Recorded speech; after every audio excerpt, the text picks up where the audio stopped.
Saturday night. 8 screens are running, the lobby is packed, and one 200-seat auditorium is completely sold out. At Cinemark's 2025 US average ticket price of $10.52, that show produces $2,104 in ticket revenue. Now use Cinemark's reported US cost ratio as an illustration. The combined line item called film rentals and advertising equaled 58% of admissions revenue. That removes roughly $1,220 before the owner pays the ushers, the cleaning crew, card fees, electricity, rent, maintenance, or the loan on the building. The sold-out sign leaves about $884 from the tickets to face everything else. A packed auditorium looks like success.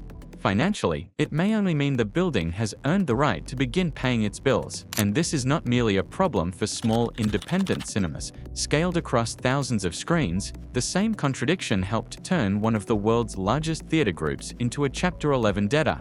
We will come back to Cineworld because its collapse explains what the public cannot see from the concession line. First, follow one customer. Their $10.52 ticket leaves about $4.42 after applying that film rental and advertising ratio. If the same customer spends Cinemark's 2025 US average of $8.30 at concessions, food and merchandise supplies consume about $1.57 at the company's reported rate. Together, that customer leaves roughly $11.15 after those two direct cost categories. But before the building, employees, insurance, repairs, corporate overhead, and debt are paid. The movie brings the customer through the door. The economics are decided by how much value the theater creates before that customer walks back out. The bills that do not watch movies. Now imagine you own the theater. Saturday feels extraordinary. Popcorn machines run continuously. Every recliner is occupied. Your staff cannot clean the lobby fast enough. By Monday afternoon, 14 people are scattered across 8 auditoriums. The roof contractor has found a leak. A quarterly insurance payment is due. You are still financing the recliners installed during the last renovation, and the next 3 releases have weak advance sales. The revenue changes with every title. Most of the building's obligations do not. Film-related costs decline when fewer tickets sell. Food supplies decline when fewer drinks are poured, but base rent, property taxes, insurance, maintenance contracts, debt service, and much of the staffing and utility load remain. The expense owners underestimate is not one dramatic bill. It is the calendar, fixed payments arriving every month, while customer demand resets with every new film. This creates operating leverage. When attendance rises, the fixed cost base can make profits climb quickly. When attendance falls, the same structure works in reverse. High-margin popcorn cannot save a theater if too few people enter the lobby. And no company demonstrates that vulnerability more clearly than Cineworld. The Cineworld warning. In February 2018, Cineworld completed its acquisition of Regal Entertainment. The deal carried an implied enterprise value of about $5.8 billion. Cineworld reported approximately $3.7 billion of consideration and raised $4.1 billion through committed debt facilities as it refinanced the enlarged group.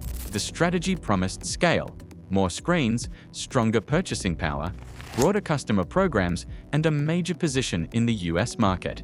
Then the release pipeline broke. Pandemic closures stopped ticket sales. Major films were delayed. Some releases shifted toward home viewing. Cineworld borrowed more, renegotiated leases, and waited for attendance to recover. By the end of 2021, the company reported net debt of $8.9 billion. Its cinemas could reopen, but reopening did not remove the obligations accumulated while the screens were dark.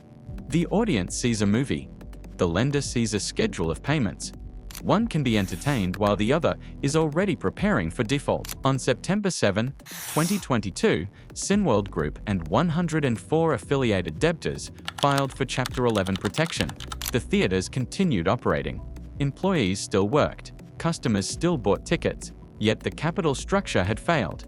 When the business emerged in July 2023, the restructuring had reduced funded indebtedness by about $4.53 billion, raised approximately $800 million in new equity, and secured roughly $1.71 billion in new debt financing. Lenders controlled the reorganized company, while the old listed parent was ultimately delisted. Buying a building that keeps becoming old, Avoiding Cineworld scale does not make entry cheap. A 2025 Cinema United report estimated that a ground-up, multi-screen cinema entertainment center could cost roughly $40 million to $50 million. Reopening and completely transforming a closed cinema was estimated at approximately $5 million to $11 million. One 7-screen B and B theaters project, cited in the report, cost around $20 million. These are industry examples, not universal price tags. Land, labor, parking, kitchens, local codes, and property condition can move the number dramatically. But the direction is clear. A theater is not simply a room with a projector. It is specialized real estate with unusual ceiling heights, acoustic construction, fire and accessibility requirements, commercial food service, complex ventilation, projection, sound, seating, and crowd management. And opening day does not finish the investment. In 2025, Cinemark reported about $219 million of capital expenditures, with roughly $187 million directed toward existing venues. You are not buying a finished asset. You are buying a building that must keep being renovated before customers decide it feels old. That is why the lease matters as much as the screen. A favorable lease gives the operator time to survive weak releases. An aggressive lease turns every empty auditorium into expensive, unused space, making the lobby pay. If the ticket cannot carry the building, every square foot outside the auditorium has to work harder. Cinemark's U.S. concession revenue per patron reached $8.30 in 2025. Concession supplies equaled 18.9% of concession revenue. That leaves a strong product margin, although it is not pure profit. Labor, waste, equipment, utilities, and occupancy still sit underneath it. The theater then adds premium format surcharges, booking fees, advertising, arcade games, alcohol, private screenings, memberships, merchandise, and special events. But the list can hide the real principle. Popcorn is not the secret business. Foot traffic is. Popcorn only turns that traffic into enough margin to support the building. This is also why theaters are becoming more elaborate. Streaming made the living room more competitive, so operators are selling an outing. Larger screens, better sound, recliners, premium food, fan events, and formats that are difficult to reproduce at home. Cinemark's 2025 US attendance fell 2.1%, yet its average ticket price rose 4.9%, and concession revenue per patron increased 5.2%. In other words, fewer visits were partly offset by earning more from each visit. The modern theater is trying to become more valuable per customer because it still cannot make the number of customers predictable. That strategy works when the experience justifies the price. It becomes dangerous when higher spending per visitor disguises a shrinking customer base, or when another weak release calendar arrives before the last renovation has been paid for. The 8-screen test. Now put the entire model into one illustrative 8-screen suburban theater. Assume 300,000 annual admissions. At $10.52 per ticket, admissions revenue is about $3.16 million. At $8.30 of concessions per patron, food and merchandise revenue is $2.49 million. Add $450,000 from fees, advertising, gaming, events, and rentals. Total annual revenue, approximately $6.10 million. Using the public company ratios only as rough benchmarks, film rentals and advertising cost about $1.83 million. Concession supplies cost roughly $470,000. Then add illustrative property-level expenses, $850,000 of payroll, $750,000 of rent, $320,000 of utilities, $180,000 of repairs, $180,000 of insurance and property taxes, a $250,000 renovation reserve, $350,000 of other operating and administrative costs, and $600,000 of annual debt service. The theater produces only about $315,000 of pre-tax cash after debt service. One roof replacement could consume much of the year. Now reduce attendance. In this sensitivity test, ticket and concession revenue move with admissions. Their direct costs fall with them.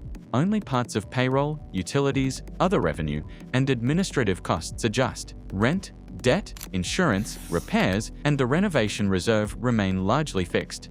A 10% attendance decline cuts annual admissions to $270,000 and revenue to about $5.51 million. The estimated cash surplus nearly disappears. A 25% decline reduces attendance to $225,000, revenue to roughly $4.63 million, and produces an estimated cash loss of approximately $447,000. At a 40% decline, annual revenue falls to approximately $3.75 million. A 10% attendance drop almost erases the owner's cash. At 25%, the theater does not need a catastrophe. It only needs an ordinary bad year, and the estimated cash loss approaches $904,000. The Saturday lobby may still look crowded. The owner's problem is the average of every Monday afternoon, every week film, and every fixed payment across the full year. What the owner really controls. A strong owner can negotiate the lease, limit debt, maintain the property, schedule labor carefully, improve concessions, build customer data, and make the experience worth leaving home for. The owner cannot produce the next blockbuster. They cannot guarantee its release date, control audience taste, or prevent another disruption in the content pipeline. That is the hidden dependency. A movie theater is not really selling movies. It is selling a reason to leave home and trying to earn enough from that decision before the next empty auditorium comes due. This can be a valuable business for operators with patient capital, disciplined leases, modern locations, strong local demand, and enough liquidity to survive a weak slate. But a full auditorium is only a photograph. Profitability is the entire calendar. The screen attracts the crowd. The balance sheet decides who survives the credits.